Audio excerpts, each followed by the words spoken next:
All right, this is my Ariens 624E snowblower. First thing I'm gonna do is take a look at the oil. We're getting ready for the new season and it's pretty dark, so I am gonna need to change the oil. It is nice and full, so I know it's not burning oil. That's good, but it does need an oil change. So I am going to warm up the engine so I can get all the oil to flow out, and then we'll go ahead and change the oil. Now, I already filled up the gas tank off camera. I do run it dry at the end of the winter season and then close the valve. So I've already filled it up, so I'm going to open the gas line. And then I'm going to start it up and run for 5 minutes in order to warm up that oil before I drain.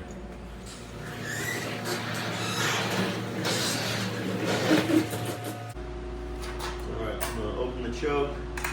Put it in run, give it about 5 primes. It should start up. I should mention, this is the 16th season for my Ariens Snow-King 624E. If you follow these procedures, you'll get a really easily running machine with a long life.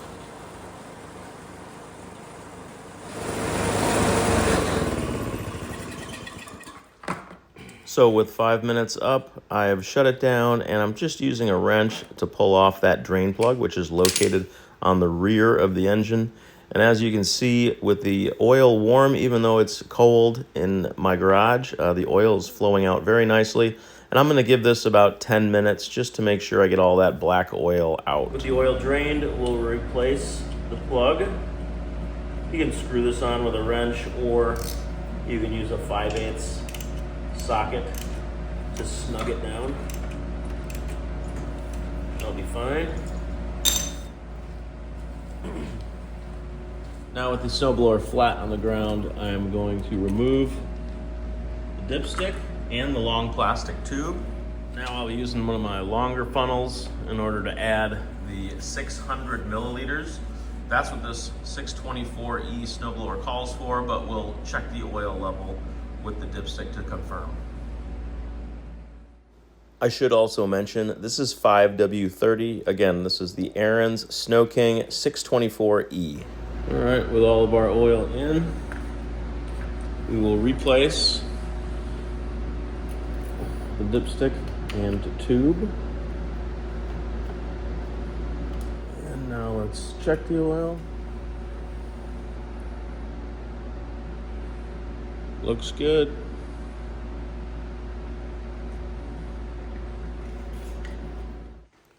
Next, I want to grease the auger. I'm using a lithium grease, and there are 2 Zerk fittings on the front axle. So if you just kind of pop your grease gun onto those Zerk fittings and pump it until I see the grease come out the shear pin. You can see that starting to bubble out. That tells me that it's full on the right-hand side. I'll put links in the description to the grease gun and the lithium grease I'm using. And again, there's a Zerk fitting on both sides. So on the other side, it looks like it's pointed backwards, but if you've got a flexible line on your grease gun, it makes it really easy to kind of get at that Zerk fitting regardless of its orientation. And again, I'm just gonna pump in lithium grease until I see it squirt out those shear pins.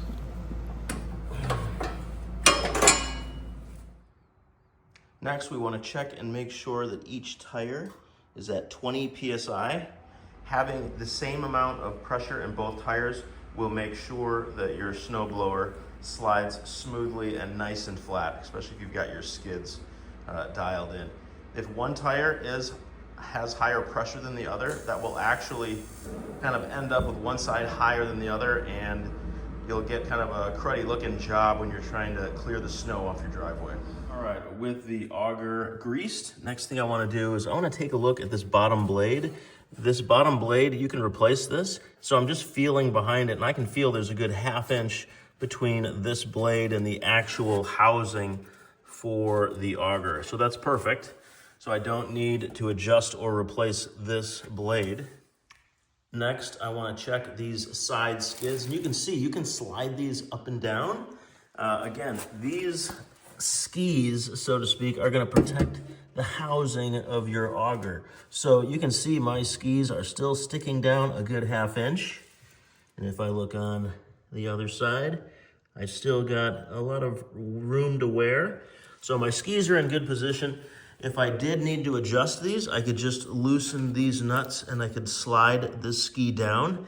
And even if this thing gets worn out, I don't need to throw it away. I can turn it over because this is another ski on the opposite side. So you can kind of get double the life out of these skis. So don't forget that if you're doing that yourself. All right, now the last thing I want to do to my snowblower to get it ready is I'm going to take a wire brush to the rust that's in the back.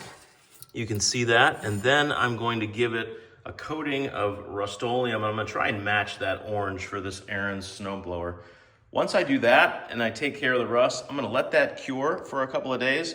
Then I'm going to spray the entire inside of this auger with a silicone nonstick spray. Then my snowblower will be ready for the 2025-26 season. Thanks for watching. Check out the description for more information and hit that subscribe button if you'd like to see more videos.